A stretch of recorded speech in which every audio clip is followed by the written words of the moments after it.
一杯热酒问长空，山河万里笑谈中，恩怨情仇皆消融。心归何处谁是同？寒暑经年几风光，金戈铁马笑长空。只愿此生化作风，吹散人间万古痛。此北京苍穹，今孤勇，今立业，今夔州。就算有3000个日月春秋，够不够饮尽这杯太平酒？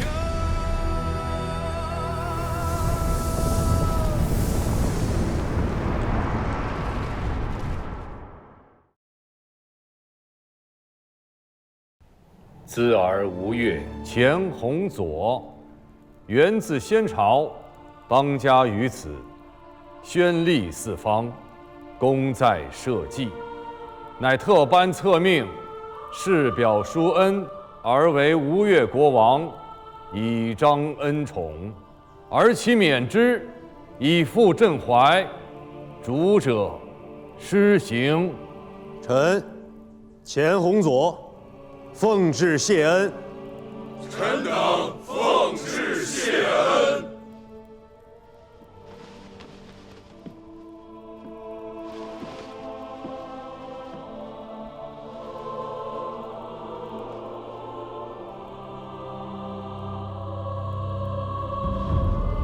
臣水丘昭劝，谨为大王贺。臣等谨为大王贺。与众公卿同贺。众卿平身。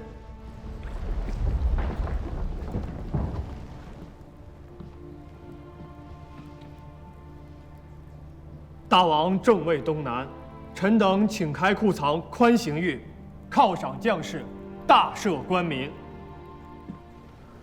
户部库藏如何？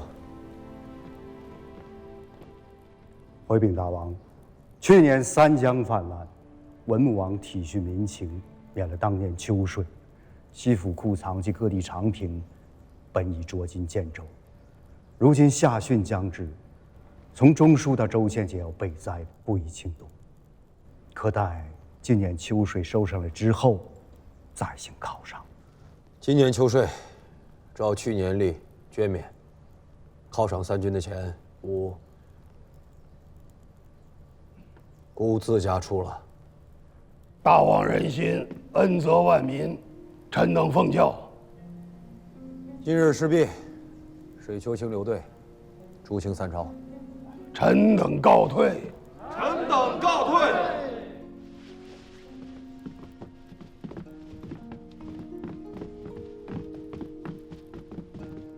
犒赏三军，捐免钱粮皆是得政，但宽赦大郎这事，他提也不提，国主大王不提，尔等也不提，这朝廷要大臣还有何用？哎，袁学士，如今水丘也回来了，大王也正位了，满朝公卿皆大欢喜。你可还记得当初自己所说的话？武灵公，你是要救人，还是要杀人？你这话是何意啊？一样的话，要不一样的人来说。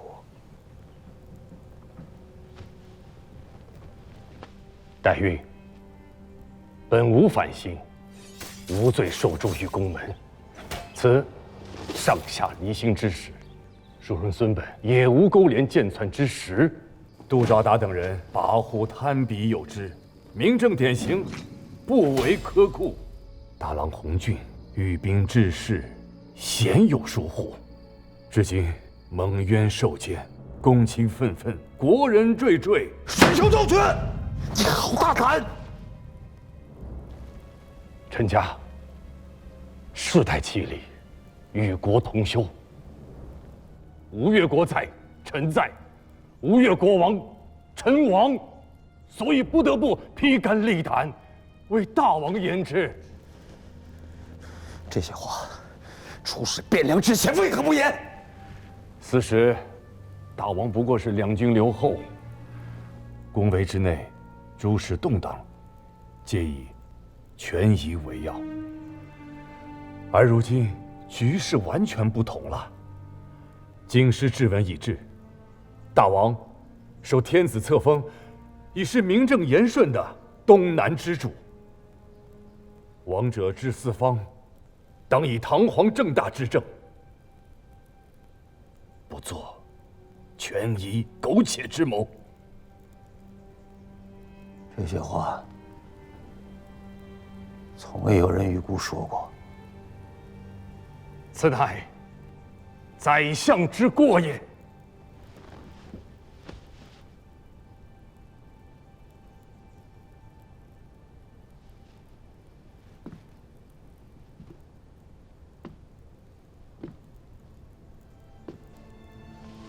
请起来。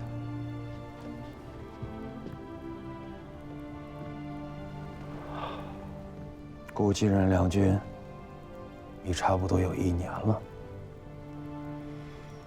相公们每日奏事，皆言其然，不言其所以然。顾心里知道，他们当孤是晚辈，听不懂道理，只能整日哄着骗着。可他们越是这样，顾心里便越发忧惧。众多兄弟满堂公卿，顾竟不知该信谁重谁，也没人如卿这般甘冒赴约，也要跟顾说真心话。石丘昭全，臣在。你愿意辅佐顾吗？臣万死不辞。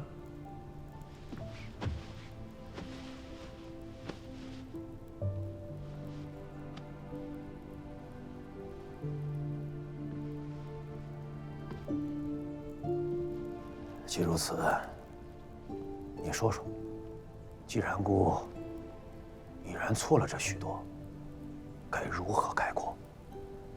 这大国如烹小鲜，往事不可追，朝廷稳定要紧。请大王颁教朝堂，大赦东南，以宽和、公正事臣民。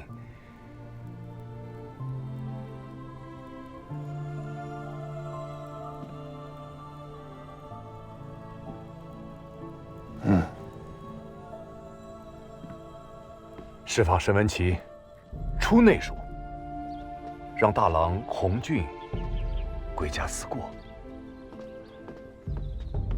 以结宗室之心。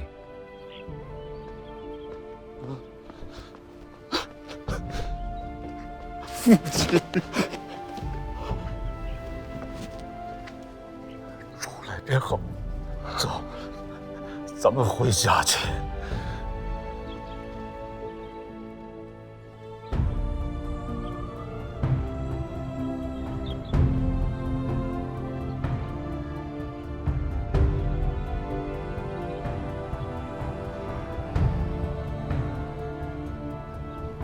以诸位相公、学士稳定朝堂，治理书政，然则民心可平，东南可稳。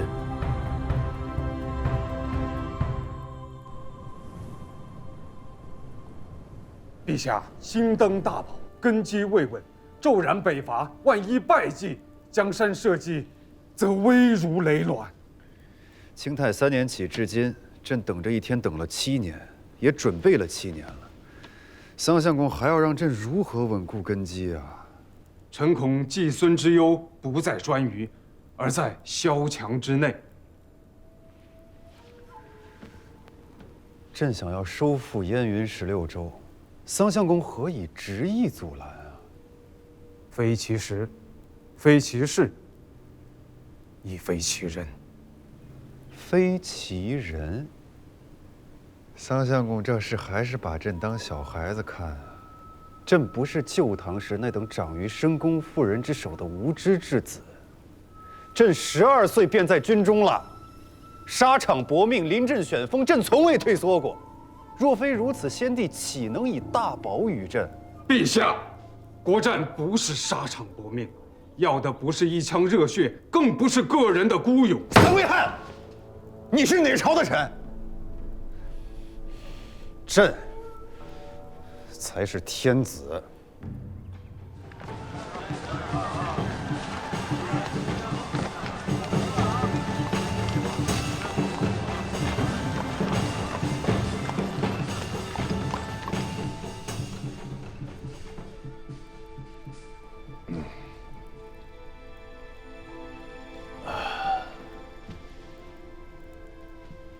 你若再不行阙善礼，我便自己摘下了。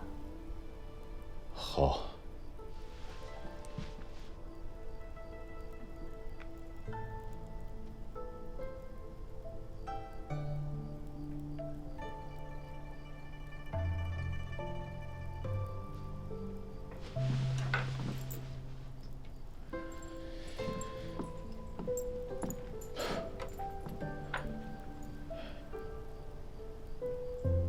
你呆站着作甚？还不过来帮帮我？好。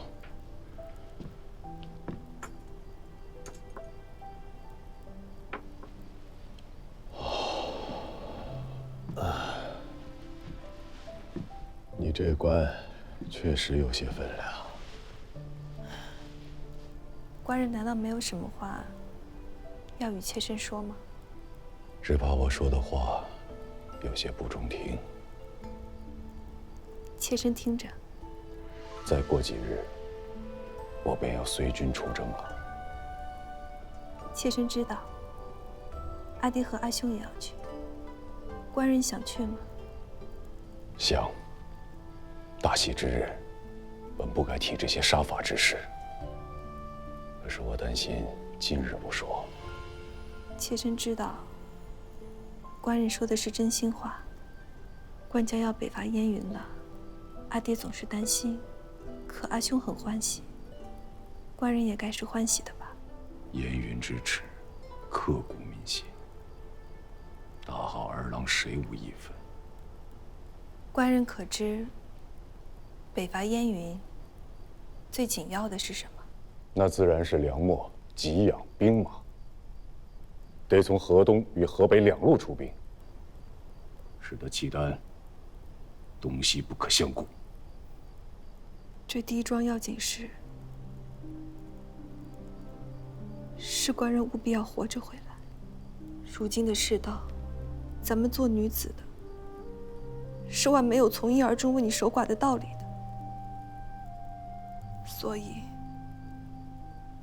所以你若不肯我过了门便抬着嫁妆改嫁，自家头顶上绿油油的，便最好活着回来见我。这第二桩要紧事，是阿娘说的。岳母大人有何吩咐？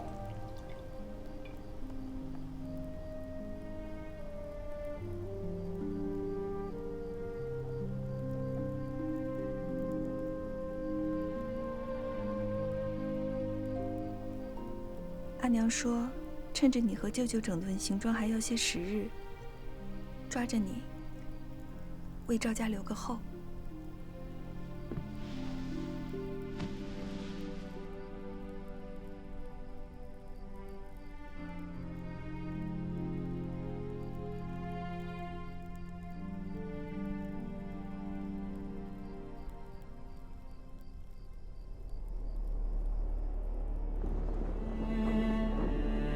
公元942年，石重贵即位后拒绝向契丹称臣，引发了与契丹之间的3场大战。公元946年第3次战争中，主帅杜重威暗通契丹，携20万大军临阵倒戈，使后晋主力尽丧。契丹乘虚兵逼开封，以致后晋国祚危在旦夕。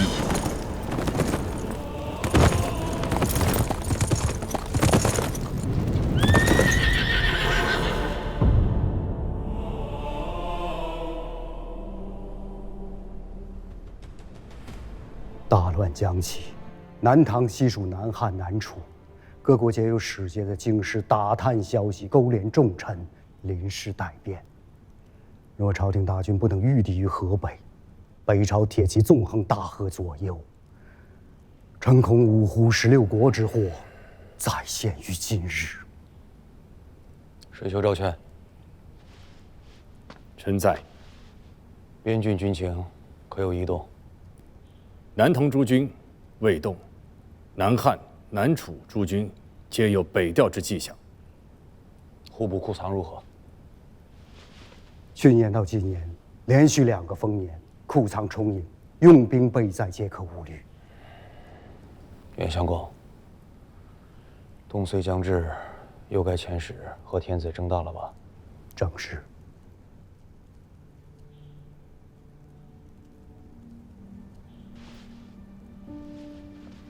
局势未待，臣愿意再走一遭汴梁。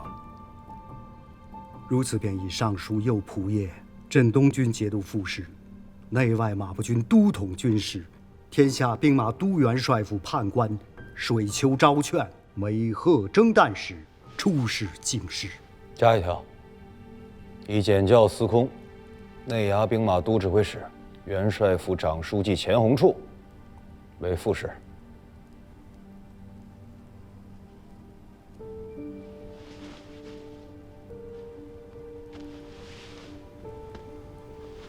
大王，如此危局，汴梁朝廷那里怕不是在搏命？局面危殆，朝廷那边在搏命。若真个如50年前一般天清了，孤也要搏命。水丘公此时北上，更是要豁出性命的。我吴越前世宗子，谁能置身事外？九郎。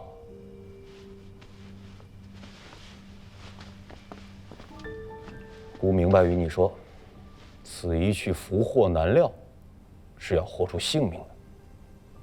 敢去吗？启禀大王，这如许大的祸事，臣弟胆子小，不敢去。但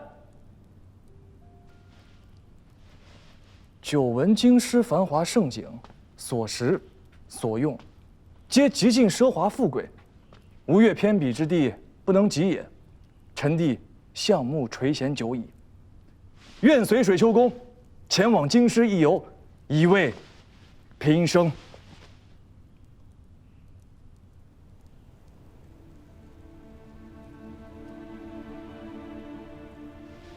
知道为何叫你去吗？上阵父子兵，打虎亲兄弟呗。这是阿爹当年在吴中做质子的时候，阿翁交给阿爹和众位叔伯的话。阿翁一共有38个儿子，国难当头，能挺身而出为他分忧的，却只有咱家阿爹一个。老人家当年说出这10个字来，可不是在夸赞阿爹，那是骂人呐！六哥，这我可从未知道，我哪敢骂各位哥哥呀？装糊涂！哎，其实我懂。六哥为一国之君，自然是去不得。七哥如今参知相府，是六哥的左膀右臂，那自然也去不得。那就只剩下我这个打鱼耍子的闲人，死了活了，于家于国皆无半分损益啊！那自然是我去最合适了。这些年进学读书，你也该长进些了。若非当年阿爹挺身而出，身当大任，阿翁又怎会放心将国家社稷托付于他老人家呀？六哥，你可莫与我说笑啊！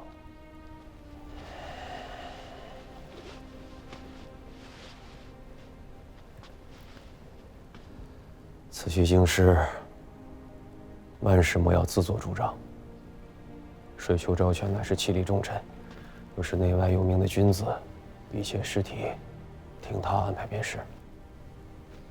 六哥放心，我虽荒唐惯了，国事上头啊，确实不敢胡做的。京师凶险，在杭州你是宗室子弟，在汴梁却没人让着你。凡事以全身为上，莫太任性。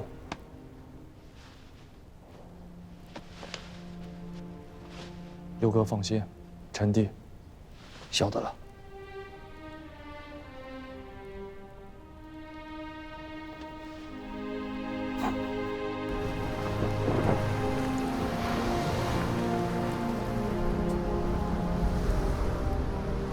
北方战况不明，从莱州登陆之后，怕是后面的路便不好走了。郎君可是要受些委屈喽？师君、郎君，前面似乎有些不妥。啊！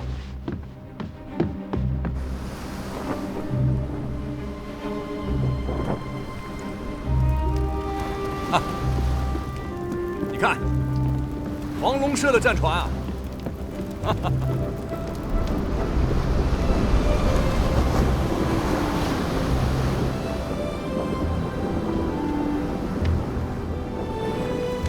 是我阿兄，阿兄，阿兄，三哥！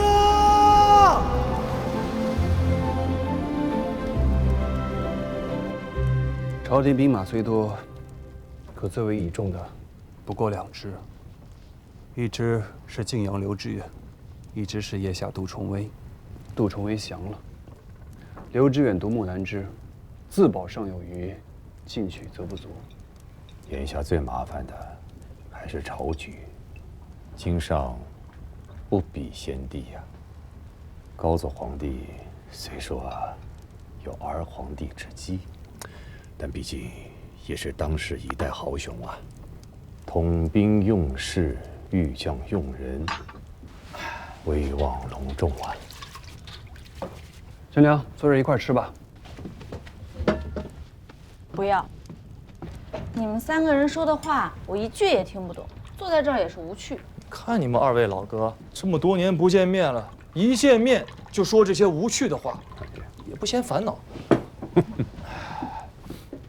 九郎啊，还是这般好玩性。这如今也入了朝堂了，这些个军国之事，怕是由不得你不关心了。我家先祖遗训叫做势大。契丹铁骑再奢折强横，他总不能一口气骑着马冲过长江来吧？中原之地，便是搅成了一锅烂糊粥，换上他20-30个朝廷，70-80位天子，又何损于我吴越半分？郎君这是在吴越太平之地待久了，未曾见过天崩地裂之危啊！汴梁城中，谁做天子，皆是一般的称臣奉表纳贡。那天崩地裂，又与我等何干？三哥，你尝尝。九郎还是太年轻啊，小心思、小聪明是有的，涉世未深，见识浅薄。六郎是如何想的？该拜七郎来才是啊。人总不能一辈子年轻。该见识的，总要见识；该承担的，总要承担。这世上本没有桃花源，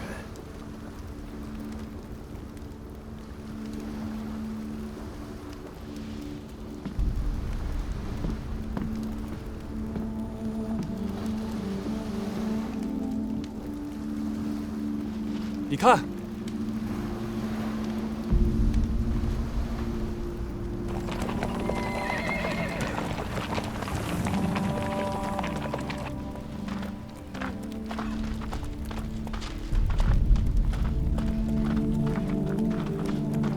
事情不太对呀。什么不对？北军南下，两军对战之地当在腋下之西南。纵使兴其迂回，也应该超游西边的兖州和冀州。万万没有绕路数百里到东海之畔打草谷的道理。三哥的意思是，此处并非两军交战之前线。契丹铁骑便是生了3头6臂，又如何放着京师不去？反倒绕远路过来，将莱州烧为焦土。因为就不是他们烧的。走。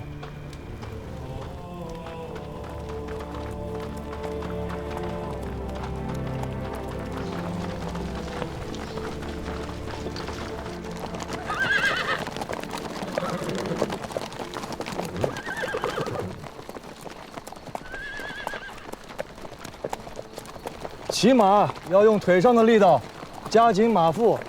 你抓着安环不管用。你闭嘴！你还是莫要骑了，上我的马，我带着你走。说了让你闭嘴！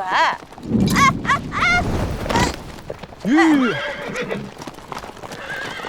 摔伤了吗？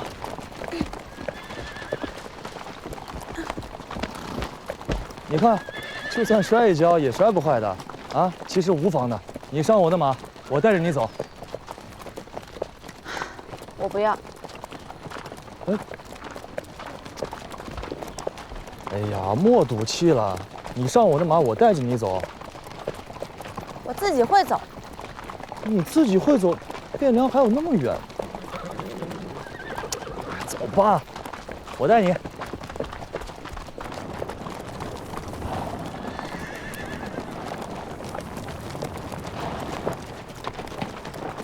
你看，御马不能靠手，你得用双脚。马是极聪明的，你轻轻一碰，它便知道要做什么。你需要做的便是稳稳地坐在马背上。试一下，双腿夹紧，夹紧了吗？怎么样？稳了吗？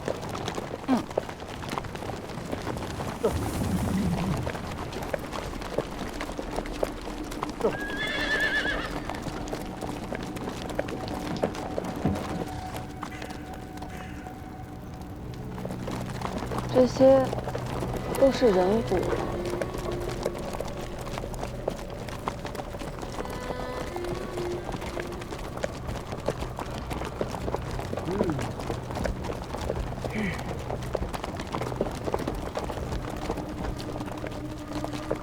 那个人在做什么？他太饿了。这。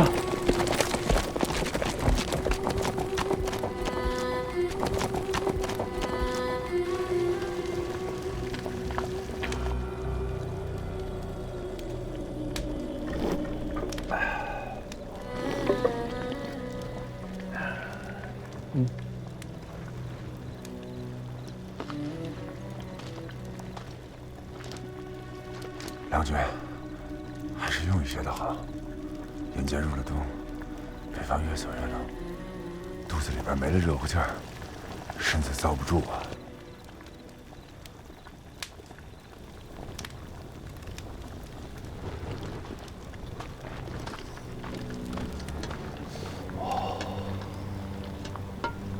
再来一些。此番回去，我再也不用骨头熬汤了。那些丢在路边的遗骨，玉皇官是完全不管吗？这里是平卢军的辖地，从黄巢起乱到现在60、70年了吧？兵乱加上病患，年年都有人死在道左。中原的寓所早已经被废止了，这里又不是州县的治所，谁会理这些？你们看到的那些尸骨，是他们怕阻塞道路，妨碍过兵，这才清理到路边的。这么多尸身，是要出大事的。这北边来的人，真是一点忌讳都没有。他们当然已经是司空见惯了。疾病固然是可怕，但是比起兵乱死去的，或者是那些被掳去充作军粮的，能够患病而死，已经是大福了。杨军，你不喝一些吗？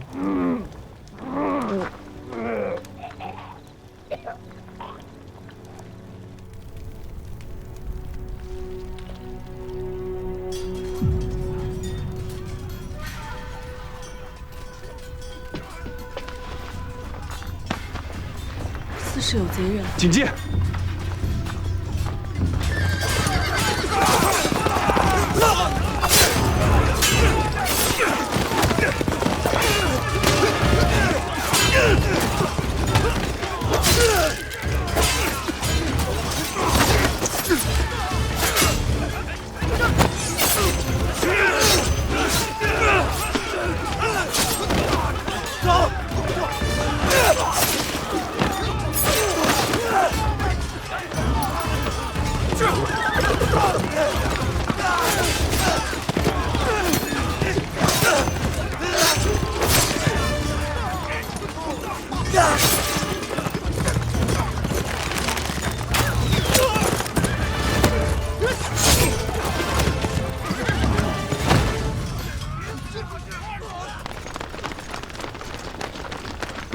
使君、郎君，这边无事吧？出什么事了？启禀使君、郎君，来了一伙子夜贼，身穿官军的服色，貌似在追杀什么人，一路逃一路追，见这边有火光，便撞了进来。将士们可有损伤？咱们人多，又有防备，阵型结得硬实，没有死人，伤了12个，重伤4个。贼人呢？贼人有马，没能全部留下，逃了11个，可留下活口。有2个轻伤，马腿斩断了，见走不脱，自枪了。哦，前面逃的3人，死了2人，还剩1人，身中3箭，背后挨了1刀，还有口气儿在，救吗？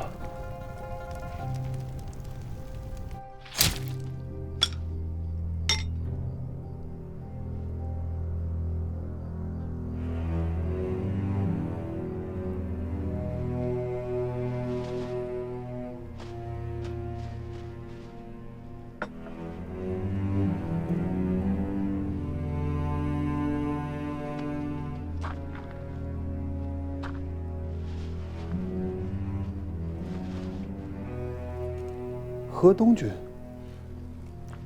贼人的尸首在哪里？林子里。带我们去看。请。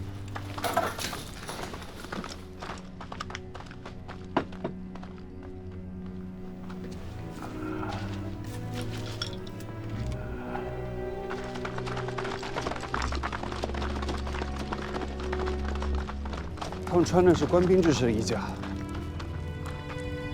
很显然，他们不是契丹人。使君，这是从一个军校身上搜出来的。魏博牙校。番汉内外马步军孔目。这是河东晋阳军的编制，字里可用距太原便有了，实则是沙陀人的亲兵。这孔目大约是个官职吧，却不知道是做什么的。收拾下东西，即可动身。此处不可久留。那个人呢？他伤太重了，走不了的。一旦受了风寒，只会死得更快。北边藩镇之间的仇杀龃龉，非我吴越偏帮所能预闻。这件事，咱们管不了。那便把他扔在这不成？用马驮着带走不行吗？郎君，咱们马匹本来便少，再带上4个受伤的亲兵，便有4个督校要走路行军，那些都是咱自家兄弟，都体谅的。此人身份未明，为了他强令督校让出一匹马来，弟兄们怕是要有些议论。谁要你们让马了？将我的马牵来，用我的马驮着他，我自家走路去汴梁。好了，收拾完了，动身吧。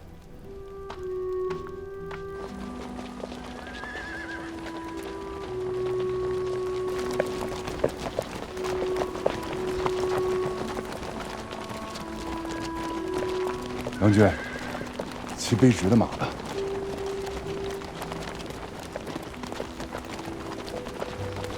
从登岸到现在，就没见到过几个活人。你上一遭来也是这般模样吗3年前这里萧索归萧索，但是县城周遭还是有人烟的。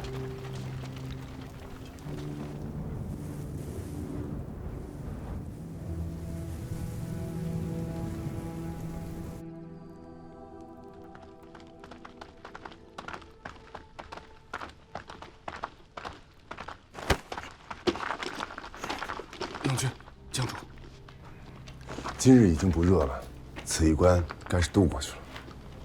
他何时能醒过来？确实不知。等到了京师，给他寻一个好些的医师，再好好诊治一番。接着睡。干好了。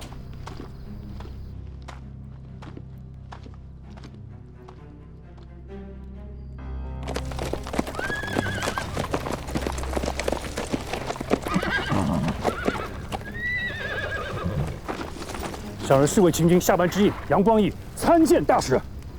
如何是你来接我们？快快请起，便是不必多礼。小人们奉了相公的军命，来迎接大使，一同入京。京师如今形势如何？不大好，腋下的兵已经占据了丰丘，强锋直抵陈桥驿。东面东明镇外的赵皮和铜瓦乡2座寨子都有斥候滋扰。带队将官是谁？是张国军的张太尉。张念泽，此人用兵一向有凶悍彪扬之名。北临丰丘，东掠东明，这是要从侧面迂回，截断京师南路。东明有多少兵？是谁在镇守？好叫这位贵人知道，东明虽然有2座寨子，但是没有多少兵马。要真打起来，也是一日间的事。东明一旦泄露，下一个必是陈留。小人进城路过陈留，陈留令跑了，城里已经乱了套。小人们没有进城，是绕城过来的。京师如今是谁在主持防城大计？此事说起来尴尬。太尉和将军们推脱了1个多月，相公们也没个主张。那冯令公呢？老令公是10几日之前回的京师，这太尉们排着队，又是金又是字画，想见他老人家，可是一个都没见到。每天只是在京中加班，兵上的事一律托给叔父，问都不带问的。那天子呢？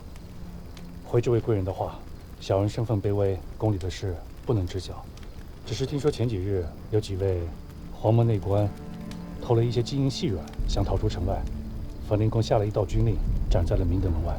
得趁着陈留还没被封口，抓紧时机过去。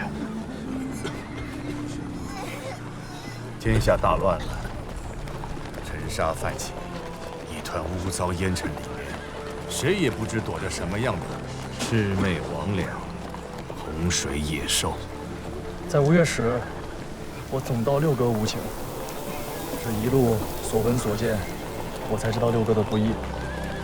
比起这中原的新天子，六哥可强太多了。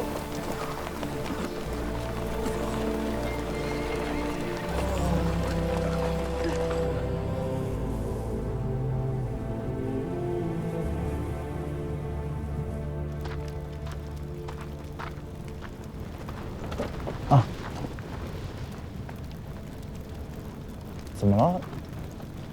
身子不爽利？那确实怎么了？你再不痛快，饭总不能不吃啊！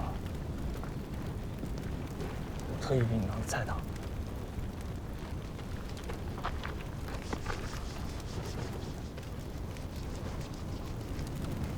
我只是觉着这一遭下来，和我想的不大一样。确实不大一样。你说吴越如何便不会这样？大约是人不一样。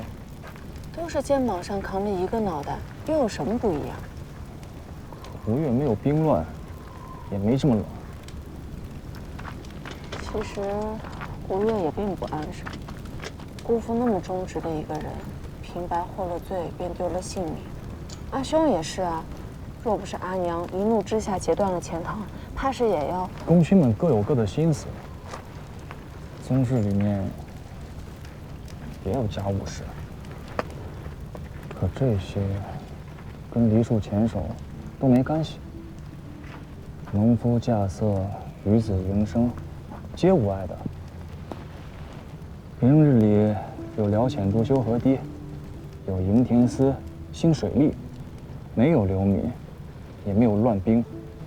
这道路两侧也没有这许多百姓。你说的这些，都是极平常的，可在这里却见不到。你说的是啊，这都是极平常的，可在中原却都没有。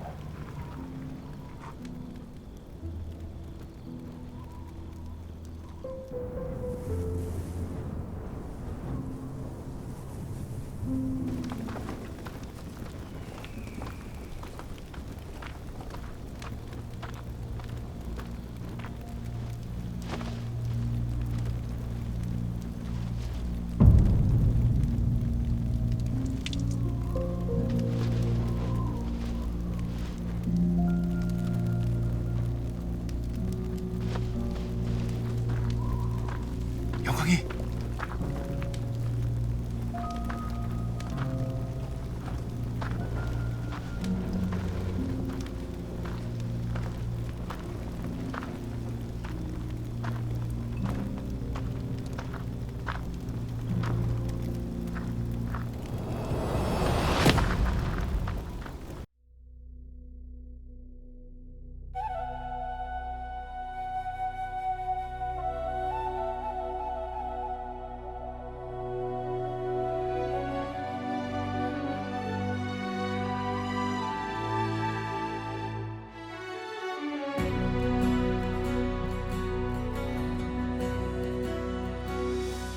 几万里冲山去，几万里大江奔腾，几万里战马嘶鸣，几万里此情无声，几万里陌上花开，几万里鸿雁归来，几万里风雨峥嵘，几万里梦游归程。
此生